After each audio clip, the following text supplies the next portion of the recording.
नौशर Firoz STR policy नामंज़ूर। नौशर फ़िरोज़ में male female उस्तादनि पारां एहतजाजी मुज़ाहिरो कयो वियो, जंहिंजी अॻवानी अब्दुल सत्तार पठाण, रफ़ीक सोलंकी ऐं ॿिया करे रहिया हुआ। इन मौक़े ते मीडिया सां ॻाल्हाईंदे उस्तादनि चयो त सिंध सरकार ऐं ऑफिसर मिली भगत करे SSTR पॉलिसी तहत उस्तादनि जूं मुक़ररियूं ऐं बदिलियूं करे खेनि डिस्टर्ब कयो आहे। जंहिं बदिलियुनि ऐं मुक़ररियुनि खे असां नथा मञूं, छो त इहा पॉलिसी इंतिहाई ग़लति अमल आहे।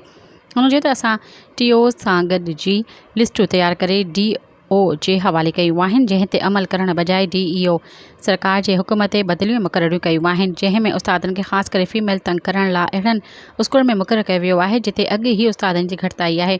थियण त ईअं घुरिजे हा त तालिके में बंदि पियल स्कूलनि खे खोलाइण लाइ उस्तादनि खे मुक़ररु कयो वञे हा, सो बि उन्हनि उस्तादनि खे जेके यंग आहिनि। हिते ईअं थियो आहे त उमिरि रसीद उस्तादनि खे 50 किलोमीटर परे मुक़ररु कयो वियो आहे। अहिड़ी STR पॉलिसी ते अमल न कंदासीं। उन्हनि मुतालबो कयो त उस्ताद दुश्मन पॉलिसी ख़तमु करे उस्ताद ज़हननि में पैदा थियल बेचैनी ख़तमु कई वञे, ॿी सूरत में सख़्तु एहतजाज कयो वेंदो। सब्सक्राइब कयो अवामी न्यूज़ HD खे ऐं ताज़ा तरीन ख़बरुनि लाइ ॾिसंदा रहो अवामी न्यूज़ HD।